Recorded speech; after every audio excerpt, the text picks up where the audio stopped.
Magandang kaurasan sa bawat isa mga kapatid. Okay, Oras din.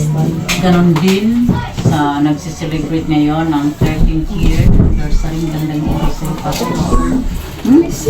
Sa inyo mga kapatid, pananampalataya, magandang oras. Ang tinapay mga kapatid, ito'y nagtutukoy sa mga patotoo ni Juan Bautista. Mga kapatid ko sa pananampalataya. Kailangan makilala natin, ano? Dahil ang winika kanina ng Espiritu, mga kapatid, ito raw kaligtasan. Totoo naman, kaligtasan talaga ito. Pero nangangailangan ng trabaho. Ano, di ba? Pero hindi ka maliligtas sa trabaho. Nangangailangan inihin trabaho. Mga kapatid ko sa pananampalataya. Sa pananampalatayang ito, mga kapatid, kailangan talaga pagsikapan ng bawat isa na makilala yung sa atin nagpapakilala. Mga kapatid ko sa pananampalataya. Dahil ito'y kanyang pinatunayan sa banal na kasulatan, mga kapatid. Dahil kung sa tinapay na tinuran, kung ako'y magpapatotoo sa inyo, sa aking sarili, yata maganda yun. Inambog na ito. Yata maganda. Ang ipinapatotoo natin dito, mga kapatid, walang iba kung di yaong nagkukubli sa bawat salita na kanyang ipinapakilala sa bawat isa.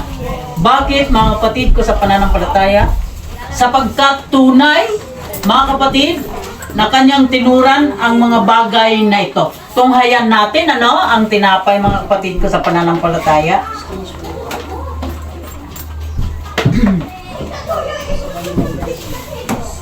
One cinco.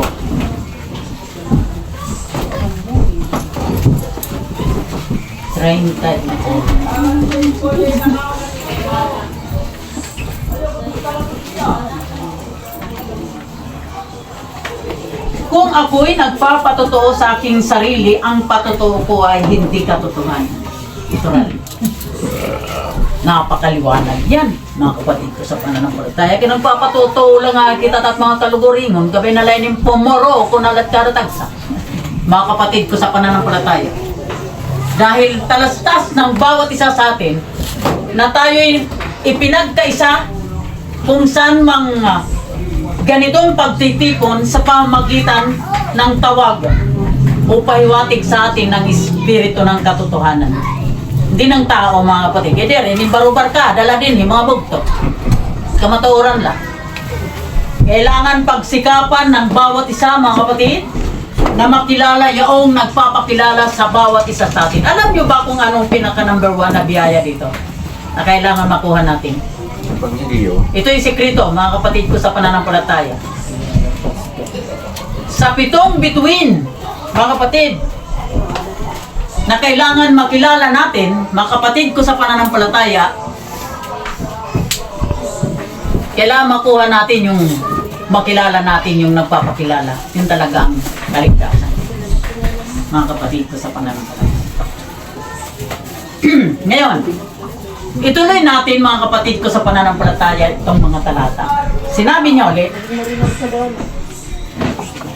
iba ang nagpapatotoo sa akin at talastas ko na ang patotoong isinaksi sa akin ay totoo.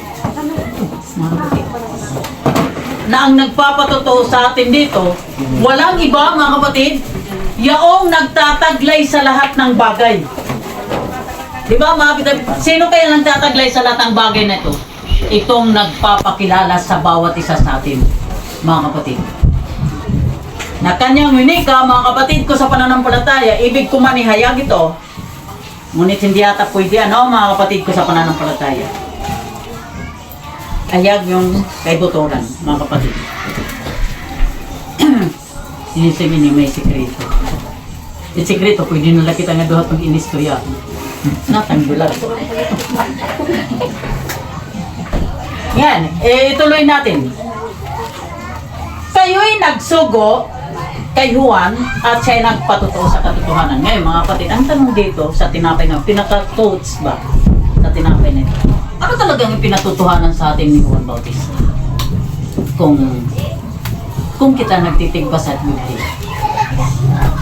Ano ang pinatutuhanan, mga kapatid ko, sa pananampalataya sa bawat isa sa atin? Unang-unang pinatutuhanan niya dito, ang bautismo niya sa tubig. Mga kapatid ko sa pananampalataya. Sa kanyang bautismo, mga kapatid, ito ang kanyang pinatutuhanan. Dako tayo sa mga Lukas. Sa Lukas, mga kapatid, sinabi niya, at sumagot si Juan na sinasabi sa kanilang lahat, katotohanan, binautismuhan ko kayo ng tubig, datapwat dumarating ang lalong makapangyarihan kay sa akin, ako'y hindi karapat dapat magkalag ng panali ng kanyang mga panyapak, kayo'y babautismuhan niya ng Espiritu Santo at ng Apo. Ito ang pinatutuhanan sa atin ni Juan Bautista. Mahirap ito, mga kapatid, dahil ang winika ni Apostol Lucas, hindi natin kaya magkalag sa kanyang panyapak, kumbaga sintasin. Ang sapatos, di rin natin kaya barbaron. Bakit, mga kapatid ko sa pananampalataya? Dahil ang kapangyarihan ng nag-iisang Diyos, napakalalim, malawak at napakataas, lahat na ng bagay nandyan. Ngayon, pinatunayan uli ni Apostol Pablo, mga kapatid ko sa pananampalataya, doon sa mga Korinto, hindi sa titik lamang. Dahil kung titik lamang ang ating iahayag dito, mga kapatid ko sa pananampalataya, taglay ito ng patay. Ngunit kung bibigyan natin ng diwa ang bawat salita, mga kapatid ko sa pananampalataya, tunay na nagtataglay ito ng buhay, mga kapatid ko sa pananampalataya. Kaya kung may pahayag natin ito na may adapalaman, mga kapatid ko sa pananampalataya, tunay na nakalag natin, nabadbad natin ang panali ng kanyang panyapak. Patutuhanan natin, mga kapatid ko sa pananampalataya, sa kapanahunan ito, mga kapatid. Ito ang winika dito kay Juan Bautista, mga kapatid, sa kapanahunan ito na dumating bago dumating ang kanyang tawag o bautismo. Ito ang kanyang sinabi. Datapwat dumarating ng panahon. Oras. At ngayon nga, nasasambahin ang mga tunay na mga mananamba. Ang Ama sa Espiritu at katotohanan, sapagkat hinahanap ng Ama ang mga gayon maging mananamba sa Kanya. Ang Diyos ay Espiritu, at ang sa Kanya ay nagsisisamba, ay kinakailangan magsisamba sa Espiritu at katotohanan. Maliwanag. Napakaswerte pala mga tinawagan ng Espiritu ng katotohanan. Bakit, mga kapatid ko sa pananampalataya?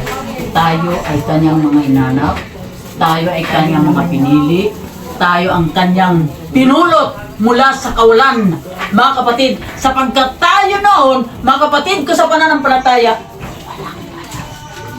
sa katotohanan. Tayo'y mga bulag, mga kapatid ko sa pananampalataya, sa pagkakakilala sa Kristong pangalan ng Kristong ito, mga kapatid ko sa pananampalataya, siya ngayon ang kahiwagaan, siya ang kapangyarihan, at nasa Kanya ang lahat ng bagay o kaligtasan ng bawat sinuko, mga kapatid ko sa pananampalataya. Kaya sa talatang ito na pinatutuhanan ni Apostol Bautista, mga kapatid, ito sa kapanahunan na ngayon ng Espiritu ng Diyos, na kailangan, mga kapatid ko sa pananampalataya, na upang makilala natin yaong sa atin nagpapakilala, ang sinabi kanina ng Espiritu, pagpapakumbaba. Parumba ay inibog to, hin pagpapakumbaba, di rin parumba ay pagmamataas, kaya babagsak tayo dito ng Diyos. Ako'y nagpapasalamat sa Diyos na dakila sa lahat ng kanyang mga biyat pagpapala na kanyang ibinahagi sa bawat isa. Happy 13th anniversary, kapatid. Ganda bukas.